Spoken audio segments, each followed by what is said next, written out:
Hello all of you beautiful people, Jules here for WhatCulture.com, and when it comes to The Simpsons, you have to be impressed at how long the series has been going on for, but that's not to say that each and every episode has been a true gem. In fact, some, well, they've just pissed people off. So let's take a look at them. As I'm Jules, this is WhatCulture.com, and these are the 10 Simpsons episodes that pissed people off. Number 10, All Singing, All Dancing, Season 9, Episode 12. So The Simpsons has done its fair share of clip shows in its time, and while none were well received, as no clip show ever really should be, there is one that stands out above all others as a particularly disappointing one. You see, in Season 9, the writers not only decided against a real story, but they decided to bring the dreaded clip show in song form. Now, in fairness, The Simpsons has featured some genuinely fantastic songs over the years, and some of the best were showcased in this episode. Baby on Board, Spring in Springfield, See My Vest, Monorail, and We Do are all more than deserving of love and acclaim, but fans didn't need to see them all one after another. There were also several clear omissions if the writers were trying to put together the best of the musical hits from the previous 9 years. I mean, where was Talkin' Softball, Dr. Zaius, and any of the songs sung by the original Shari Bobbins? Even the story in between the clips was poor, as Snake tried to rob a family before bailing due to their singing, eventually coming back yet again. There isn't a single one of The Simpsons' lazy clip shows that is worth rewatching, but this one was definitely the worst of the lot, as demonstrated by its rating of 5.0 on IMDb, placing it amongst the 10 lowest rated episodes in the show's entire history. Number 9, The Man Who Came to Be Dinner, Season 26, Episode 10. With the exception of the very first season, every year The Simpsons has put on a Halloween special in the form of a Treehouse of Horror episode. Particularly with the quality falling like it has over the last 2/3 of the show's lifespan, these episodes have stayed as something of a highlight. Arguably, the MVPs of such episodes are Kang and Kodos. Whether they're invading Earth, running for presidency, or fathering Maggie, these two have always been a big part of Halloween on Evergreen Terrace. Usually, however, this is where their involvement in the show would stay, and rightly so. The Simpsons used to revolve around the everyday lives of a typical American family, and though things have certainly spiraled away from this, having them involved in The Simpsons' normal lives would have been taking things way too far, right? Well, unfortunately, the writers crossed this line in Season 26, when Homer and his family were taken as something of a sacrifice. Now, this would have made for at least an interesting Treehouse of Horror segment, but to stretch it out for a full episode with absolutely no connection to Halloween and in the main Simpsons canon, well, that irritated fans to no end. Number 8, Every Man's Dream, Season 27, Episode 1. So, Homer has never been the greatest husband in the world, and while he was very tempted to cheat on Marge once when Mandy Simmons began working at the power plant, he kept his little yellow doodle in check. Well, that was until Season 27, when he finally made one of the drunken mistakes that he had avoided all of these years. After a therapist recommended Homer and Marge separate, he began dating the pharmacy worker who gave him his narcolepsy medication. The two slept together, and when Homer eventually met Candace's father, it turned out that he was dating Marge. As this was a Season 27 episode, it wasn't great at the best of times, but it was the ending that really annoyed fans and essentially confirmed that everyone who watched it wasted 20 minutes of their lives. There's no doubting that the writing for this show had grown lazier as it continued, but is there anything more insulting to fans than the "it was all a dream" ending? At first it appeared that it was Homer's dream, but the entire episode was actually one of Homer's dreams inside of one of Homer's dreams inside one of Marge's dreams. It was a terrible, uncreative end to the episode and kicked off Season 27 with an immediate sour taste in the mouth. Number 7, Moe Goes From Rags to Riches, Season 23, Episode 12. Over time, The Simpsons has masterfully developed a pool of dozens of well-loved characters, even forming their own hierarchy. The main characters like The Simpsons, Flanders, Skinner, Burns, and more, who are then supported by secondary characters like Comic Book Guy, Groundskeeper, Willie, and Chief Wiggum. There's even a third tier including Squeaky Voice Teen, Bumblebee Man, and Dr. Nick. Imagine then having literally dozens of well-developed characters or characters with the potential for deeper development at your fingertip, and instead you choose to base an entire episode around Moe's bar rag. Literally anyone in Springfield would have made for a stronger episode than a sentient piece of cloth. Offset by a weak B story of Bart trying to win back Milhouse as a friend, the bulk of the episode told the rag's history from medieval France through to modern-day Springfield. It was incredibly boring and one of the most pointless stories in recent memories. To make matters worse, the show brought in the endlessly talented Jeremy Irons for the episode. Someone with such talent, with a voice dripping with that kind of elegance and gravitas, should have made for an exceptional one-off Simpsons character. Instead, he played a dirty rag in one of the worst story arcs of the entire show.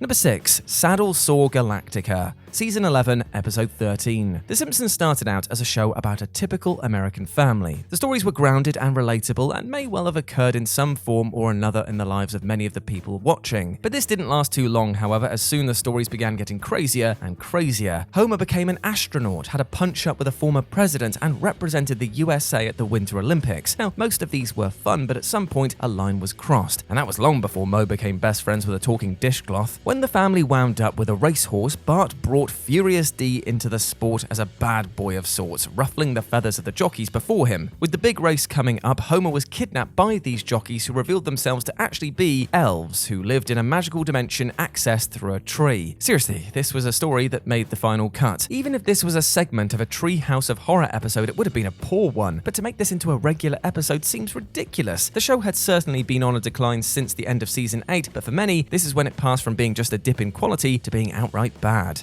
Number 5. The Pizza Bot's Dream of Electric Guitars. Season 32, Episode 15. As time has moved on in the world, from Simpsons roasting on an open fire in 1989, Springfield has changed with it. Technology has evolved in the real world, and with the birth of the likes of smartphones and the internet, the Simpsons have enjoyed these leaps forward as well. However, their ages have stayed exactly the same. Homer has been in his late 30s from season 1 right through to the present day, and while many fans consider the original backstory that he and Marge were given, growing up in the 70s and first having Bart in the early 80s, this has also changed with the times. There have been several episodes that have pissed fans off by chopping and changing the backstory of The Simpsons, but few have enraged them quite like season 32's The Pizza Bot's Dream of Electric Guitars, in which Homer was depicted as growing up as a teenager in the 1990s. This was difficult to compute for so many fans, particularly those who believe the show should have finished long before forcing them to make a change like this. Everything that was known about Homer from before the start of the show has been changed, and it's safe to say that fans didn't like it. Number 4. The Principal and the Pauper. Season 9, Episode 2. There's some variation depending on who you ask, but generally it is believed that the golden age of The Simpsons ran from Season 3 to Season 8. This is when the show was not only at the top of its game, but of TV in general. Season 9 began strong with the City of New York versus Homer Simpson, but the second episode of the season enraged fans so much that it is thought to be, by many, the exact moments that The Simpsons started to go downhill. The show took one of its best characters from the previous 8 years in Principal Seymour Skinner and completely retconned his entire character and backstory. No longer was he Seymour Skinner, but Armin Tanzarian, an imposter who stole the identity of his commanding officer in the army. This contradicted Skinner's entire arc in the show and was so far from the relatable family hijinks that it made it so successful. The fact that Judge Snyder decreed that no one ever mentioned the events of the episode again shows that even the writers knew that it wouldn't go down well. It's no surprise why this was the exact point that many fans of the show rage quit and didn't even make it to the evil jockeys of Season 11. Number 3. No Good Read Goes Unpunished. Season 29, Episode 15. Whereas the likes of Family Guy, Rick and Morty, and South Park have often actively sought out offensive themes in episodes in order to benefit from shock value, The Simpsons has always stood on the side of being family-friendly. But the show did find itself neck-deep in controversy in 2018, however. The problem came with Hank Azaria's portrayal of Apu. The show was hit with great criticisms about how the character was brought to life in a stereotypically insensitive and offensive fashion. But it was how the show dealt with these criticisms that got other fans angry. In No Good Read Goes Unpunished, the issue was addressed through the medium of Marge trying to make a bedtime story less offensive. When asking her daughter what she should do, the writers essentially spoke through Lisa in saying that essentially they had done nothing wrong. This was inoffensive when it began before becoming politically incorrect, so what were they supposed to do about it? Not only were fans outraged at the show's response to its critics, but they weren't happy that Lisa was the character that they used to try and shut them down. Lisa had always been an activist for social justice, even going so far as to create a new line of less sexist, less stereotypical, and less problematic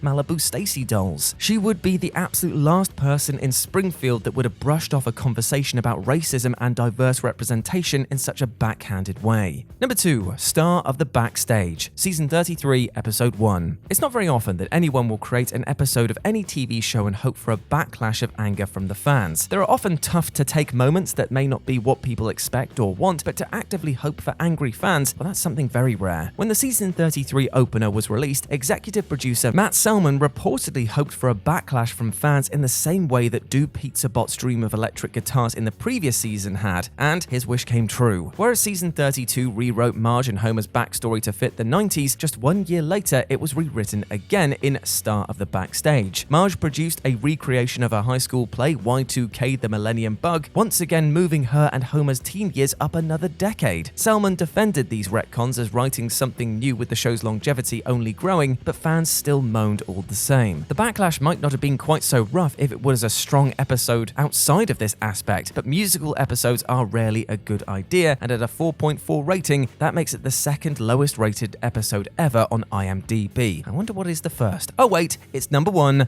Lisa Goes Gaga, season 23, episode 22. Of all of the 700 plus episodes of The Simpsons that have aired since 1989, across 33 seasons, there is only one entry in the show's long history that stands out as worse than any other. Lisa Goes Gaga is the consensus low point for the once acclaimed show, and has an abysmal rating of 3.9 on IMDb, making it the epitome of the downfall of one of the most iconic TV families ever. Creativity was at an all-time low as the writers simply leaned on its special guest star instead of writing a story that was actually well thought out. Now, The Simpsons have had a long list of guest stars that have shown up in Springfield, many from the music industry, and it used to be that they were a welcome addition to an already brilliant episode. Lady Gaga's appearance, however, couldn't be further from the likes of Aerosmith, Tom Jones, or George Harrison from the years before. For some reason, the pop icon was able to use her psychic powers to sense that Lisa was depressed and in need of cheering up, so she headed to Springfield with a full bizarre wardrobe including a meat dress for Homer to try and eat. It's not difficult to see why this episode pissed off fans and sits at the very bottom of the pile. And there we go, my friends. Those were 10 of The Simpsons episodes that pissed people off. I hope that you enjoyed that. Is that the right word for a list that focuses on pissing people off? I don't know. Hope that you got something out of it. Let's just say that. And if you want to chat to me further, you can do so over on Twitter at RetroJ with a 0, or you can swing by Live and Let's Dice where I do all of my streaming outside of work, and it'd be great to see you over there. But before I go, I just want to say one thing. We detail today a lot about people getting pissed off, but you know what? In our real lives, I don't want you to go out there with anger in your heart. I want you to go out there with love for your fellow man and for yourself. Because trust me, holding on to anger is a draining experience emotionally and spiritually. So treat yourself with love and respect. And if you have the capacity, try to forgive those that have wronged you in the past. Because trust me, letting go of all of that anger and hate, it will allow you to become a better and healthier person. As always, I've been Jules. You have been awesome. Never forget that. And I'll speak to you soon. Bye.